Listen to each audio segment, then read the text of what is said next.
ये दाग दाग उजाला, ये शब गजीदा शहर, वो इंतजार था जिसका, ये वो शहर तो नहीं। आपने फैज की ये शायरी तो जरूर सुनी होगी। कुछ ऐसा ही हाल है दिल्ली का। कोई गैस चैम्बर कह रहा है तो कहीं क्रिकेट मैच दिल्ली से मुंबई शिफ्ट हो जा रहे हैं, वहीं एनिमल्स तक को नेबुलाइजर की जरूरत पड़ रही। स्कूल्स बंद हो रहे हैं या फिर स्कूल्स में बच्चों के लिए आउटडोर एक्टिविटीज समाप्त की जा रही है। हाँ, आप बिल्कुल ठीक सोच रहे हैं। मैं AQI की ही बात कर रहा हूँ, IQ की नहीं। लोगों के पास वाटर प्यूरिफायर्स खरीदने के पैसे नहीं है और कहाँ एयर प्यूरिफायर्स खरीदने की नौबत आ चुकी। जहाँ जंतर मंतर पर जेनजी प्रोटेस्ट कर रहे हैं लगातार, वहीं पर सरकार क्लाउड सीडिंग आर्टिफिशियल रेन के तहत बारिश लाने की कोशिश कर चुकी। लेकिन करोड़ों के नुकसान के बाद, जगह जगह स्प्रिंकल वाटर छिड़कने के बाद भी कुछ हो नहीं रहा। आपने AQI के वीडियोस, हेडलाइंस काफी देखे होंगे, दिल्ली को बदनाम होता देखा होगा। लेकिन यह कहानी सिर्फ दिल्ली की नहीं है, इंडो गैंगटिक प्लेन की है। दिल्ली से लेकर बिहार तक का यही हाल। अगर आपको विश्वास नहीं है तो वीडियो पॉज करके अपने सिटी का AQI चेक करें। एक डेटा यह तक कहती है कि दुनिया भर में 10 में से 9 शहर साउथ एशिया के हैं जिनके AQI सबसे खराब पॉल्यूटेड।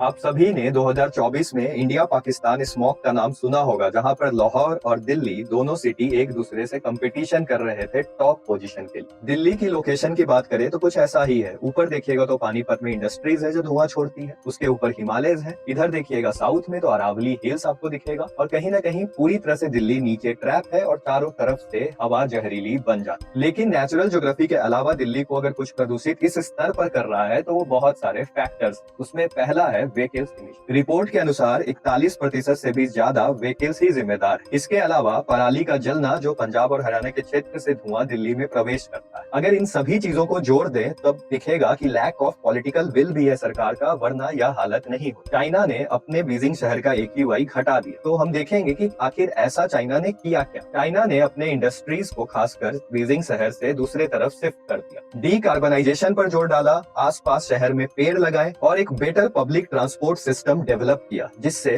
प्राइवेट से पब्लिक ट्रांसपोर्ट की तरफ लोग शिफ्ट कर। ऐसा ही बेहतर उदाहरण है हमारे देश के पिंपरी चिंचवाड़ का, जिसने साइकिल से चलने वालों के लिए एक अलग पाथ रोड पर ही बना डाला। लेकिन 1950 के वक्त लंदन स्मॉग जो था, जो कि सल्फर स्मॉग से जाना जाता था, और लॉस एंजलिस स्मॉग के बारे में आपने सुना होगा, जिसे फोटोकेमिकल स्मॉग बोला जाता था। कभी इन शहरों का भी यही हाल था, लेकिन उन्होंने व्हीकल ट्रांसमिशन पर काबू पाया और कहीं न कहीं इंडस्ट्रीज पर भी कसाई की। इसलिए जरूरत है कि सुप्रीम कोर्ट सिर्फ फार्मर्स को ही नसीहत नहीं दे। पराली जलाने के लिए हैप्पी सीडर्स मशीन्स जो निकाले गए हैं गवर्नमेंट के द्वारा, उसमें अलग से फार्मर्स को ट्रैक्टर्स खरीदने पड़ते हैं। इन सभी पॉलिसीज को और स्मूथ करने की जरूरत है। और भी जरूरत है कि आम आदमी अपनी जिम्मेदारी को समझे, पब्लिक ट्रांसपोर्ट यूज करे और टेक्नोलॉजी का बेहतर इस्तेमाल, वरना यह जहरीला धुआं हमारे फेफड़ों के साथ दिमाग को भी सुस्त कर दे।